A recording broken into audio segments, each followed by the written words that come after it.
তো আমরা কি করি, যে একটা গাছের পাড়ে যে গাছটা আছে সেখানে নৌকাটাকে বেঁধে রাখি, সেটাই হচ্ছে দীক্ষা। যদি না থাকে, যদি না বেঁধে রাখি, তাহলে নৌকাটা এলোমেলো হয়ে এদিক ওইদিক চলে যাবে। সেই স্রোতে কোথায় যাবে কোনো ঠিক নেই, চলে যাবে, যে কোনো জায়গায় যেতে পারে। এখন দীক্ষা নিয়েছি, মানুষের বলে দীক্ষা নিলাম কিছু হচ্ছে না, হবেও না। দীক্ষা নেওয়ার পর কয়েকটা করণীয় আছে আমাদের। প্রথমে তো জানতে হবে দীক্ষাটা কি। একটা পাখাকে আমি হাতে ধরে শুধু দাঁড়িয়ে আছি, দাঁড়িয়ে থাকলে কিন্তু 1000 বছর থাকি তাতেও কিছু হবে না, পাখাটাকে নাড়ালেই হাওয়াটা পাবো। তো দীক্ষা জানতে হবে দীক্ষাটা কি। সব থেকে প্রথমে ঠাকুর আমাদেরকে দিয়েছে হচ্ছে মস্তিষ্ক। দীক্ষাটা দিয়েছে, দীক্ষাটা যে আছে ওটা হচ্ছে নিজের প্রথমে, সব থেকে প্রথমে নিজের রক্ষা, নিজেকে রক্ষা করা। যখন আমাদের যারা কাছের মানুষ, বন্ধু হোক, বাবা হোক, মা হোক, তাদের যখন কিছু হয়, সব থেকে প্রথমে কি আমাদের গায়ে ব্যথা লাগছে? না। কোথায় ব্যথা লাগছে? মাথায়, মনে ব্যথা লাগছে। মনকে শক্ত করার জন্য আমরা দীক্ষাটা নিয়েছি। একটা এইটুকু বাটিতে জল রেখে, মগের মধ্যে জল ভরে ওর ভিতরে কাপড় ফেলেন, জল কিন্তু উপচে বাইরে বেরিয়ে যাবে।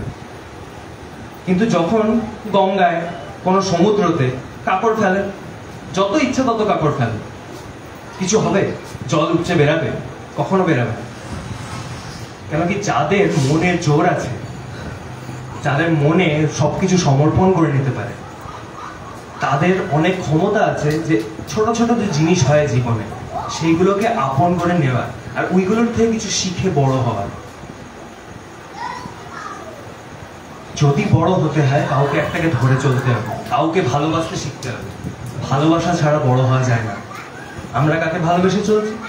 শশী ঠাকুর, অনুকূল চন্দ্রকে ভালোবাসি, তাই জন্য আগে বাড়ছি। আর এমন একটা লোককে আমরা ভালোবাসছি, যিনি সবাইকে আপন করে নিয়ে নিচ্ছে। আমাকে এখানে দাঁড়িয়ে আমাকে ভাবতে হবে যে আমার আচার আচরণ কেমন চলছে। স্বাভাবিক অবস্থায় কি দেখা যায়, মানুষে কি করে, যেরকম আচরণ পায় সেই আচরণই ফিরিয়ে দেয়।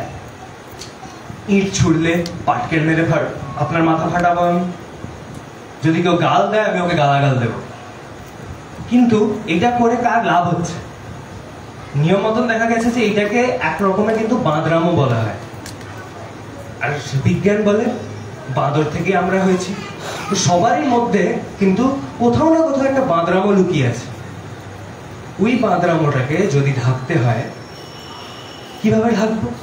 শিখতে হবে, কিরকম করে আগাতে হবে, ওইটাকে কিরকম করে বদ্ধ করে রাখতে হবে, যে যাতে আমরাও সেই আবার পিছন দিকে গিয়ে বাঁদরের থেকে মানুষ হয়েছি, মানুষের থেকে যাতে বাঁদর না হয়ে যায়। আবার তো আমাদেরকে শেখাবেন কি? আমাদের ইষ্ট। সব সময় ভাবতে হবে যে যদি আমার ইষ্টকে এই সময় বাজে ব্যবহার করতো, আমার ইষ্ট কি সেই সময় বাজে ব্যবহার করতেন?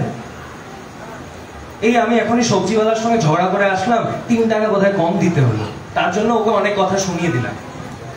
আমার ইষ্ট কি সেই একই জিনিস করতেন? আমি এখানে দাঁড়িয়ে আছি, আমার ইষ্ট কি এখানে দাঁড়িয়ে সেই একই জিনিস করতেন? এটা ভাবি কি আমরা? ভাবি না। ভাবি না, তাই জন্য সবার সঙ্গে ঝামেলা হচ্ছে, কারণ না কারো সংসারে অশান্তি হচ্ছে। ভেবে চলছি না যে ইষ্ট যদি আমার জায়গায় থাকে, তাহলে কি তিনি একই রকম ভাবে এই জিনিসটার উত্তর দেবেন? এই জিনিসটার প্রতি কি ওই রকমই অ্যাকশন থাকবে ওনার? কখনো কিন্তু ভাবে দেখি। ভেবে চলতে হবে যে আমি যেখানে আছি, আমার ইষ্ট আমার সাথে আছে। যেখানে দাঁড়িয়ে আছি, যেখানে বসে আছি, খাচ্ছি, নিজের বাচ্চা, নিজের বাবা, নিজের মা, নিজের বন্ধুরা, যাদের সঙ্গে কথা বলছি, আমার ইষ্ট আমার সাথে আছে। আর অশান্তি, অশান্তি মানুষের জীবনে অশান্তি থাকবে। মানুষের জন্মাইছি, অশান্তি থাকবে। আপনি যদি দেখেন শ্রীরাম, তিনি তো ভগবান, তেনার জীবনে অশান্তি ছিল না? জন্ম নিলেন, বড় হতে হতেই ওনাকে পাঠিয়ে দেওয়া হলো তারকা রাক্ষসীর সঙ্গে ঝগড়া, মারামারি করতে। তারকা রাক্ষসীর সঙ্গে মারামারি করে ফিরলেন, বিয়ে হলো, কিছুক্ষণের মধ্যে বলছে বনবাস চলে যেতে। যাও গিয়ে বনবাসে কাটিয়ে আসো। বউ আর ভাই বললেন যে না, তোমাকে ছাড়া আমরা যাবো না, আমরা তোমার সাথে চলবো। ঠিক আছে, চলো। বনবাস গেলেন, জীবনযাপন ভালো করে, সবাই ঘর বানিয়েছেন, জীবনযাপন ভালো করে চলছে, রাবণ এসে বউ তুলে নিয়ে চলে গেল। এর থেকে বড় অশান্তি কি হতে পারে? একটা এমন একটা জায়গায় যেটা আমার ভূমি না, ওনার জায়গা না, কিন্তু এটা ওনার ভূমি না, ওইটা ওইখানে কেউ একজন বউ তুলে নিয়ে চলে যাচ্ছে। আমার জীবনে বেশি অশান্তি না, তিনার জীবনে বেশি অশান্তি ছিল।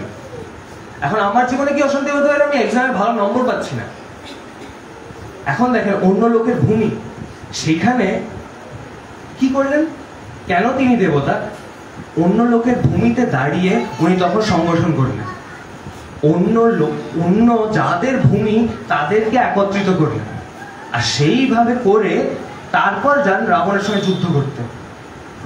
আমি আর আপনি হলে কবে পালিয়ে দিয়ে চলে আসতাম, পারতাম না।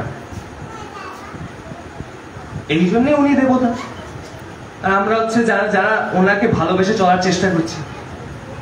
কিন্তু এর মানে কি? এর মানে কি ক্রোধ করবো না?